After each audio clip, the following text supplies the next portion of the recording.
Who will lead the United States military at the Department of Defense? Pete Hegseth takes over 4 hours of tough questions from senators. I've chatted with Pete in preparation for today's hearings. You'll see all the highlights here. We'll break it down with United States Air Force veteran, Maxim cover girl, and Florida Congresswoman Paulina Luna. Plus, all the latest on the California fires. Retired Los Angeles area firefighter Joey Venti brings us behind the scenes on this battle with the blaze. And is Broadway ready for a second act from former Governor Andrew Cuomo? It's all next on the Matt Gaetz Show. Let's do this. We're shaking up Washington, D.C. We're breaking the fever. You ever watch this guy on television? He's like a machine. He's great. Matt Gaetz. It's Hegseth Day on the Hill. President Trump's pick to lead the Defense Department, Pete Hegseth, made his case before the all-important Senate Armed Services Committee today. The Constitution calls on the Senate to advise and consent on the president's top picks. Advise and consent has turned into advise or consent. And in my case, I got a little more advice than consent. Today, Pete Hegseth was terrific. When President Trump chose me for this position, the primary charge he gave me was to bring the warrior culture back to the Department of Defense. He, like me, wants a Pentagon laser-focused on lethality, meritocracy, warfighting, accountability, and readiness. It is true and has been acknowledged that I don't have a similar biography to defense secretaries of the last 30 years. But as President Trump also told me, we've repeatedly placed people atop the Pentagon with supposedly the right credentials, whether they are retired generals, academics, or defense contractor executives. And where has it gotten us? He believes, and I humbly agree, that it's time to give someone with dust on his boots the helm. A change agent, someone with no vested interest in certain companies or specific programs or approved narratives. My only special interest is the warfighter. We let them win and we bring them home. Like many of my generation, I've been there. I've led troops in combat. I've been on patrol for days. I've pulled the trigger down range, heard bullets whiz by, flex-cuffed insurgents, called in close air support, led medevacs, dodged IEDs, pulled out dead bodies, and knelt before a battlefield cross. This is not academic for me. This is my life. I led then, and I will lead now. And as Jenny and I pray together every morning, all glory, regardless of the outcome, belongs to our Lord and Savior, Jesus Christ. His grace and mercy abounds each day. May his will be done. It was a serious affair. Hegseth was sincere. He was on point. He was most comfortable when talking about matters of policy. That opening statement was electric. You could hear a pin drop in that room. And it wasn't just Hegseth's success that was on display. It wasn't just his knowledge of agreements or weapon systems or platforms or challenges that the military faces. It was also the trivial gamesmanship from Senate Democrats laid bare before the country.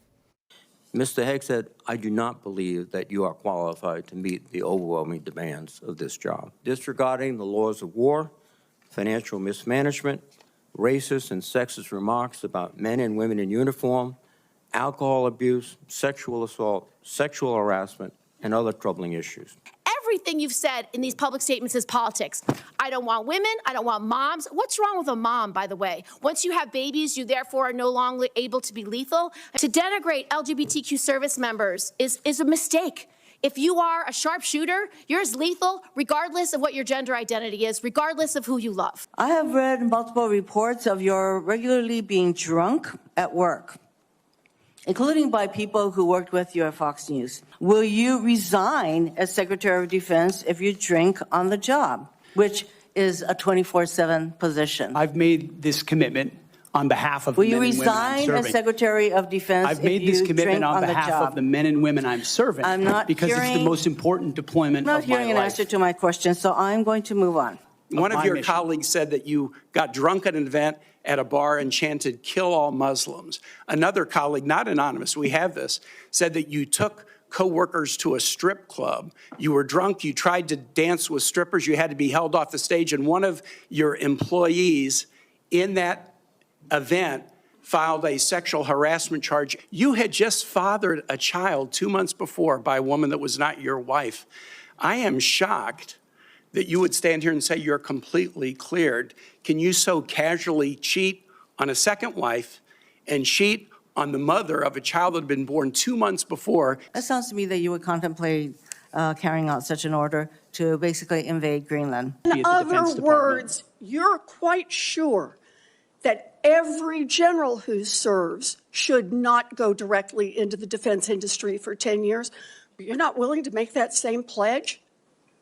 I'm not a general, Senator. Senator Mazie Hirono wants Pete Hegseth to resign as Secretary of Defense if he has a drink. I don't recall Senator Hirono calling for Secretary of Defense Lloyd Austin to resign when we had the terrible Afghanistan withdrawal. I haven't seen her seek that type of accountability for things that have been far more grave and far more deadly. And it shows just how frivolous those questions were when you see what the world is facing right now.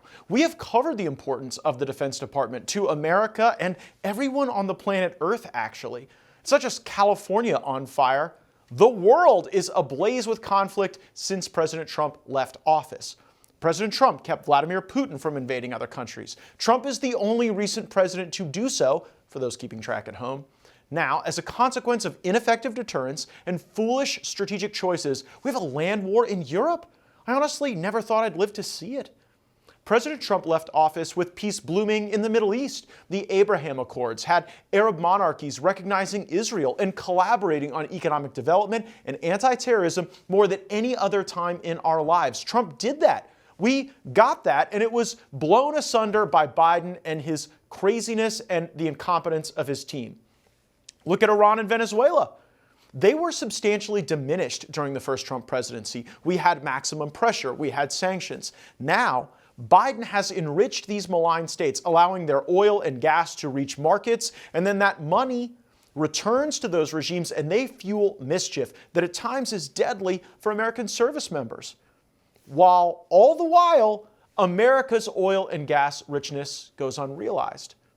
Trump put China on defense. He established the China Initiative at the Department of Justice to target China's efforts to compromise our politicians, our academics, and our industry leaders. President Biden ended Trump's China offense on his first day. Maybe China got what they paid for. In Africa, things got so bad, the military literally abandoned troops and contractors without adequate medicine, without basic supplies in Niger. You probably didn't hear about it, but it was terrible, and I was very upset about it at the time. The government in Niger is using the well-being and health of our service members as leverage to get what they want out of our government. Our troops aren't getting medicine for malaria, for cholesterol, for their blood pressure, chronic conditions. You know what a real U.S. president would do? Say that C-130s are on their way to Niger today with the water and the medicine and the food our troops need, that they will have a full fighter pilot escort there. And if the Nigerian government or any other third world thug tries to even turn on their air defense systems, we should show those leaders and those thugs what the target package looks like on their houses and their family members, because it should not be Americans that are suffering because President Biden and Blinken are so embarrassed that their strategy in Africa failed that they're willing to let Americans' conditions deteriorate. This is what Pete Hegseth was talking about when he mentioned a little dust on the boots. A Secretary of Defense, Pete Hegseth, would never abandon Americans, military members in some other country without the supplies, without the tools they needed to do the job. The Biden administration was willing to do that. Pete never would, and it showcases why somebody with his relevant experience is so important in this post. The current administration's shortcomings in defense meander from the strategic to the tactical. Wokeness, promotion of socialism, diminution of merit, and the building of weapon systems to service political patronage over utility have deeply impaired America's success. Pete Hegseth is a different man, of a different generation. He fought in the global war on terror, the war that is ongoing, not some conflict of yesteryear we read about in the history books. Our modern veterans are inspired by this, as veteran Rob Smith explained yesterday. I was in the press conference today about 100 plus Navy SEALs, assorted other veterans that are very excited to have one of us in this role. Pete Hegseth is who veterans want. It's who the military needs, and we're ready to make this happen, Matt. Rob joins me in just moments to give us the latest from the halls of Congress and whipping the votes to get Pete confirmed. Now, our veterans who were forced out of the military during COVID have a special reason to be excited about Secretary of Defense Hegseth. Pete forcefully agreed with the position we have taken on this show: reparations for our troops who were vaxxed out of the military. Tens of thousands of service members who were kicked out because of an experimental vaccine. In President Trump's Defense Department, they will be apologized to. They will be reinstituted with pay and rank. There is a practical, lethal readiness. There's also politics. Joe Biden's Secretary of Defense Lloyd Austin got 97 votes on the Senate floor. So how can Republican senators justify voting for one of the worst secretaries of defense in modern history, but not Pete Hegseth? Congressman Corey Mills is a Republican on the House Armed Services Committee. He joined me last evening with a not-so-subtle threat: either confirm Pete Hegseth or MAGA is coming for you in your next election. You're not going to play ball and you're not going to be a part of the team, then you shouldn't be on the team at all. And so, yes, I'm telling you right here, right now, that if there's a senator in the Republican Party who wants to shoot down nominations that President Trump has put forward that he thinks can get his agenda to where it needs to be, then they shouldn't be in the Senate any longer. The power, the moments, the politics, it's all happening this week. Joining us now from the United States Capitol is U.S. Air Force veteran and current Maxim cover mom, Representative Paulina Luna of Florida's 13th Congressional District. Anna, thanks so much for joining. How did Pete Hegseth do? He crushed it. You know what's crazy, Matt, is during that entire confirmation, they only had 3 lines of attack. They tried to attack his family, they tried to attack his military service, and then took everything that he said out of context. So I'm sure you know how these things go. They try to launch the smear campaign, but I think Pete did great, and I think that he has the votes to get confirmed from what I'm hearing. I think he did well. Also, it was a focused conversation about the role of women in combat. I would love to get your perspective on that policy issue generally, and then how Pete fielded those questions. Yeah, so look, women in the military is a great thing, and women have unique roles. But if you're asking my opinion as a veteran on whether or not women should be put on the front lines, I don't think that they should. In fact, it was interesting to hear a lot of these senators take what he said out of context. Obviously, I've been talking to Pete a lot. Obviously, he supports women in the military. But the fact is that women should not be placed in certain combat roles. It doesn't mean that they can't be gunners. It doesn't mean that they can't be snipers. But when you're putting a woman, for example, on an ODA team, let's say that team comes under fire, they've actually done studies, Matt, that show that a man's inherent nature will be to help that woman. And that's that quote unquote toxic masculinity that the left likes to talk about all the time, is men actually protecting women in combat. And so what happens is if you're in that position, it can affect the lethality of the unit and also get other people hurt. And so I actually fully back Pete's perspective as an Air Force veteran and also as a member of Congress. And it's interesting to note that it was Democrat senators, Matt, in the NDAA, as I'm sure you know, that were pushing for the draft for females. So when people like to talk about women's rights, just understand that they'll let women compete in sports and they'll put your daughters on the front lines. But if you have a man like Pete Hegseth defending women in the military, they will have none of it. Pete Hegseth has been described as a change agent by President Trump in this process. What do you think needs to change most about the Department of Defense?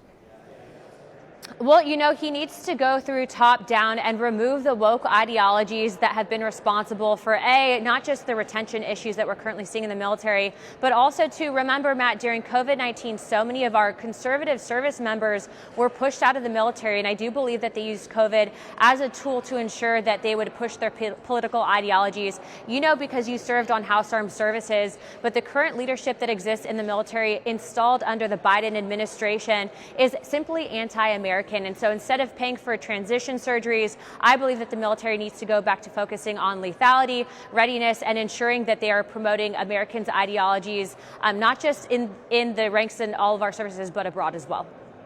know you represent a lot of those active duty and veterans in Central Florida, and that they're counting on a military that returns to that core mission.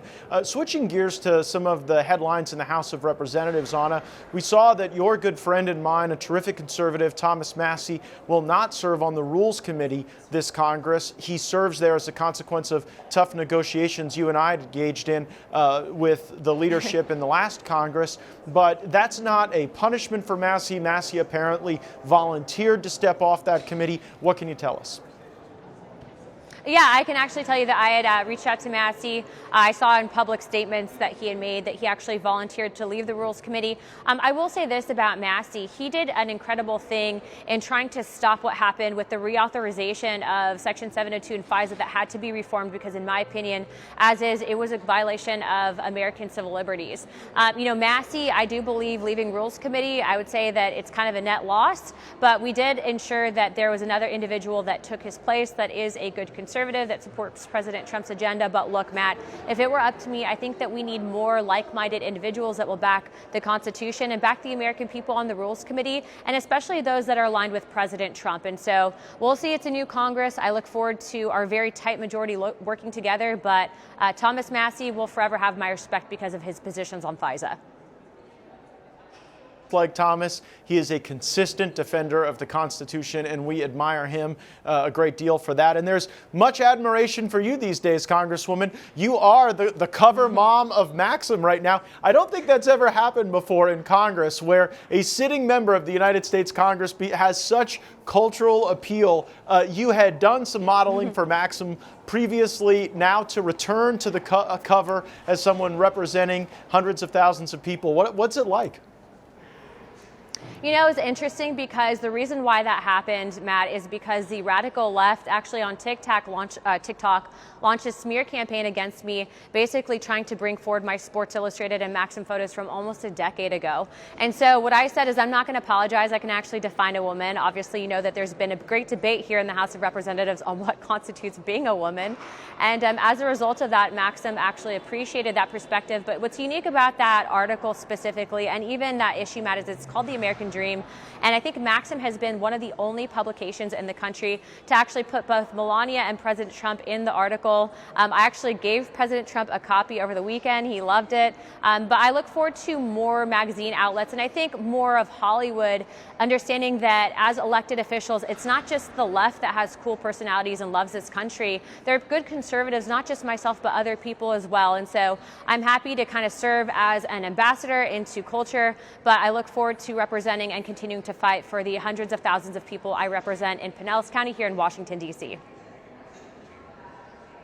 Politics, and I think you're right, conservatives have decamped from those culture battles to our detriment. And so to have a terrific mother, an amazing wife, an inspirational congresswoman on the cover of Maxim, I think it's terrific. So I had my former colleague, your colleague, Corey Mills, on the program recently. He said he's eyeing a potential Senate run in the state of Florida in 2026. I know Governor DeSantis has talked to some folks about that post. Have you met with Governor DeSantis about an appointment to the United States Senate, and is it something that might be in your future?